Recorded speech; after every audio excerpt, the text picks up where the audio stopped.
वंश वीमैक इन्वेस्टर।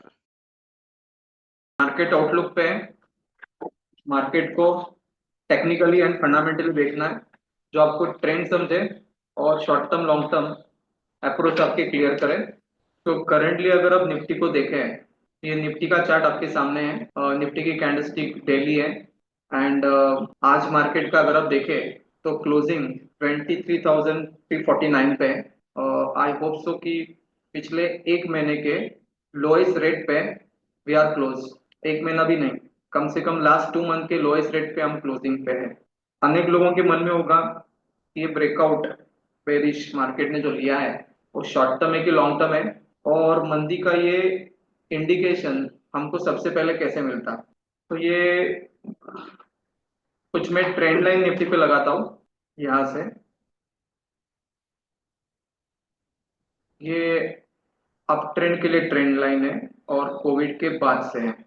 तो लगभग मार्च 2020 के बाद मार्केट ने एक अपर ट्रेंड स्टार्ट किया है और उसको इंडिकेट करने के लिए लाइन है, कैंडलस्टिक डेली है। और ये लाइन अगर आप देखें तो यहाँ ऐसे स्टार्टिंग पॉइंट है, यहाँ वो ऐसे टच है एंड दैट्स वाई ये लाइन वैलिड है, मतलब सही है। करंटली अगर हम देखें तो एक लाइन और ऐसे भी ड्रॉ हो सकती है, यहाँ से ऐसे।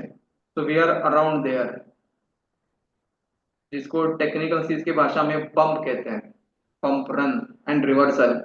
इस तरह के पैटर्न होते हैं जो तेजी को मंदी में कन्वर्ट होते वक्त ढूंढे जाते हैं और मंदी को बहुत ही अर्ली स्टेज पे आइडेंटिफाई करते हैं। तो डेली कैंडलस्टिक्स पे अगर हम देखें यहाँ, तो ये जो पैटर्न है इसको टेक्निकल एनालिसिस में इवनिंग स्टार कहते हैं। और ये वो पीरियड है कि जहां रिसेंटली अगर आप देखें 27 सितंबर 2024 को मार्केट ने ऑल टाइम हाई 26,277 26,277 ये हाई पकड़ा, और उसके तुरंत नेक्स्ट डे गैप डाउन के बाद एक इवनिंग स्टार है।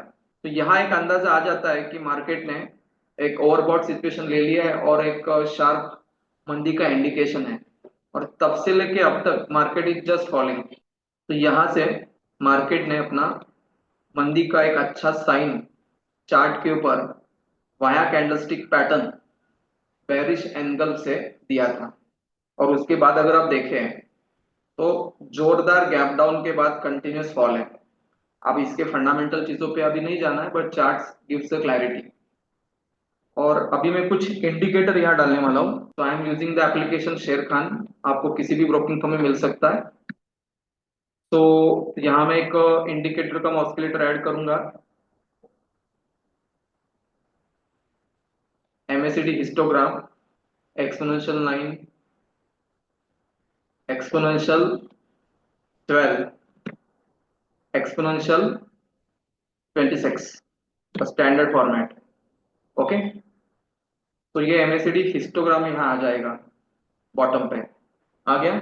सेकंड इसको हम इंडिकेटर कहेंगे। अब ऑस्किलेटर अगर चाहते हैं आप तो स्टॉकिस्टिक आएगा। स्टॉकिस्टिक सिंपल, एवरेज 1 के पीरियड 10, तो 10 दिन का स्टॉकिस्टिक आएगा, अप्लाई, आ गया।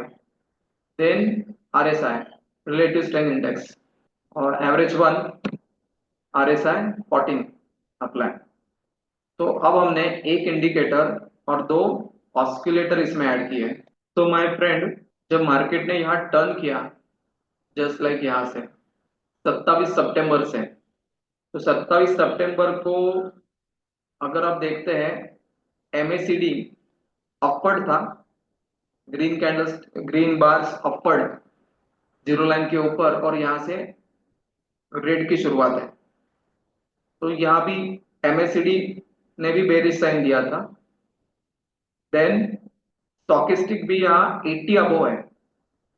तो माय फ्रेंड 80 अबो, आप में से कुछ लोग जानते होंगे स्टॉकिस्टिक 80 अबो क्या मीनिंग रखता है।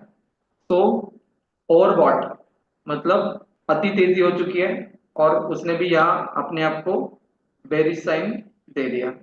एंड RSI अगर सबसे नीचे है तो वो भी 70 के ऊपर है, अगर आप यहाँ देख सकते हैं क्लियर कट।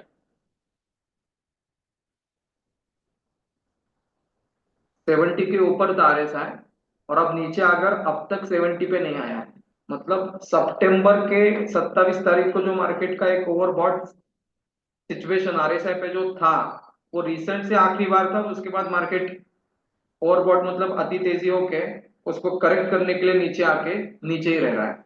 तो ये मल्टी डायमेंशनल आपका रीडिंग हो सकता है कि आप charts, candlesticks patterns, indicator, oscillator, इन सबको क्लब करके इंडिविजुअल लेवल पे जान सकते हैं कि मार्केट का ट्रेंड क्या है। तो कोई मार्केट के तेजी मंदी से हमको पर्सनलाइज सरप्राइज होने की आवश्यकता है क्या? अगर हम व्यक्तिशः टेक्निकल एनालिसिस जानते हैं सही तरीके से, तो पता रहेगा ही कि मार्केट कहाँ से कहाँ जा रहा है।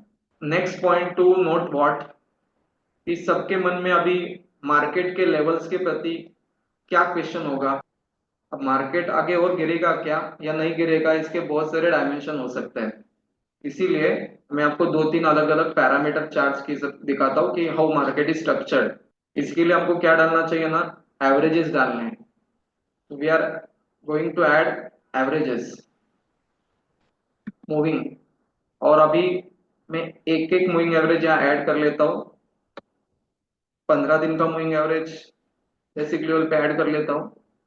यहाँ आपको वो कलर सेटिंग चेंज कर लेता हूँ, तो एक ही लाइन आगे पीछे दिखेंगी blue, simple for understanding. Okay, तो करेंटली हम क्या है, 15 दिन के मूविंग एवरेज के नीचे है। ओके, और ऊपर जाके 15 दिन का मूविंग एवरेज इस तरह से रेजिस्टेंस जोन बन रहा है, मतलब short term we can anticipate bearishness still is there. 15 के बाद अगर हम देखेंगे कुछ अलग साइज, 15 को ही हम अल्टर कर लें,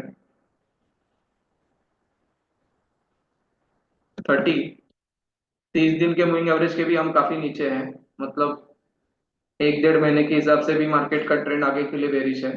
30 को हम करेंगे 50, 50 दिन के मूविंग एवरेज से हम लगभग सितंबर के बाद अक्टूबर के ही मिड में ही नीचे थे। तो आप यहाँ देख सकते हैं कि हम कब नीचे आए थे, अक्टूबर, पूरा अक्टूबर और ऑलमोस्ट नवंबर का हाफ मंथ, डेढ़ महीने से हम 50 दिन के मूविंग एवरेज के नीचे। तो वहां से ही एक थोड़ा सा लॉन्ग टर्म बेरिश ट्रेंड एक दो महीने के बाद का यहाँ से ही क्लियर हो चुका था। अब हम देखते हैं अराउंड 200 डे मूविंग एवरेज, इसको हम कहते हैं मार्केट की लॉन्ग टर्म ब्रेथ। मैं इसका थोड़ा सा ना कलर चेंज करता हूँ, क्योंकि बार का और उसका कलर सेम आ रहा है, सो मैं रेड कर लेता हूँ।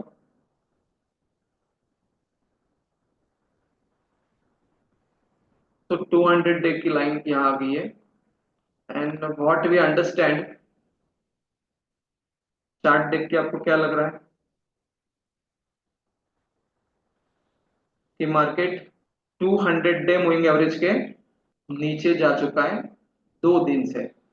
एक दिन दो जी है, सेकंड लास्ट, और लास्ट आज, आज मेरे ख्याल से फुल रेड कैंडलस्टिक पहली बार 200 डे मूविंग एवरेज के नीचे है।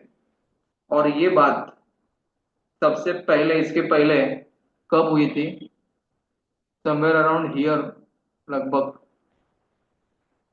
मार्च 23 को हम लास्ट 200 मूविंग एवरेज के नीचे पहली बार थे। और वो भी कितने समय तक थे, you can check it that वे।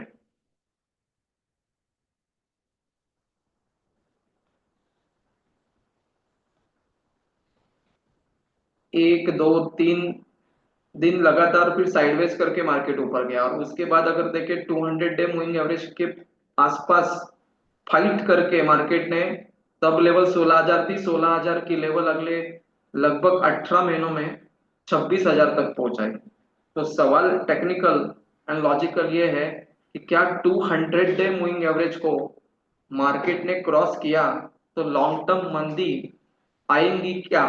क्योंकि ये जो लोग सीखे होते हैं ना, इनके मन में यही सवाल होता है कि 200 day moving average has been breach. आप बहुत सारे चैनल्स देखते हैं ना, तो उसमें एक ब्रेकिंग न्यूज रहती है लाइव मार्केट में कि Nifty has come below the 200 day moving average. तो 200 डे मूविंग एवरेज के नीचे यदि मार्केट जाता है तो मंदी आती है क्या, जोरदार और तुरंत? तो इसका जवाब ना है। तो करंटली अगर हम 200 मूविंग एवरेज के नीचे जा रहे हैं, तो दो तीन पार्ट ऐसा है कि हम तुरंत जोरदार नहीं गिरेंगे, थोड़ा सा 5 10 15 20 दिन मार्केट ना साइडवेज और वॉलेटाइल रहेगा, जिससे लोगों के मन का मार्केट के प्रति कंफ्यूजन और बढ़ सकता है पर्सनल लेवल पे, क्योंकि लोगों को लगता है कि अगर मार्केट बढ़ने वाला है तो गिरने के बाद तुरंत बढ़ना चाहिए, like a V shape recovery होता है ना, this is called as V shape recovery, कि मंदी खत्म, तेजी की शुरुआत। But I think market current situation में बहुत जल्दी वी शेप रिकवर नहीं होगा, वो यू शेप रिकवर होगा लाइक दिस। तो अगर आप यहाँ है तो इतना पीरियड आपका और जाएगा, this is called as consolidation and volatility, so like this. तो वी शेप रिकवरी की चांसेस काफी कम है। सवाल ये होता है कि अगर हमने 200 डे मूविंग एवरेज क्रॉस किया तो और कितना नीचे गिरेंगे, means what are the next support levels. तो उसके लिए कुछ कोशिशें करते हैं, व्हाट आर दे। यहाँ से एक हॉरिजॉन्टल लाइन लेके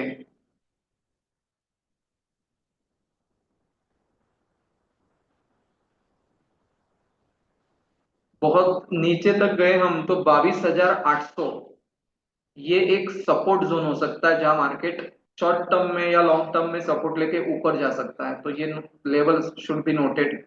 22,800 यहाँ से अभी भी 500 पॉइंट नीचे है ना, 500 पॉइंट और नीचे गया तो लोग अभी अभी मार्केट में उतरे होंगे, नए होंगे तो कितने डरेंगे ना, कल्पना कर सकते हैं उसकी।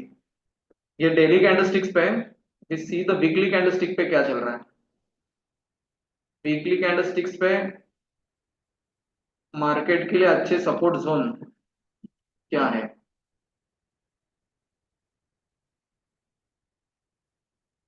वही लेवल है अराउंड 22,780, तो 22,780 एंड 22,800, ये लेवल के आसपास मार्केट सपोर्ट ले सकता है। ओके, तो उम्मीद की अच्छी किरण या आखिरी किरण।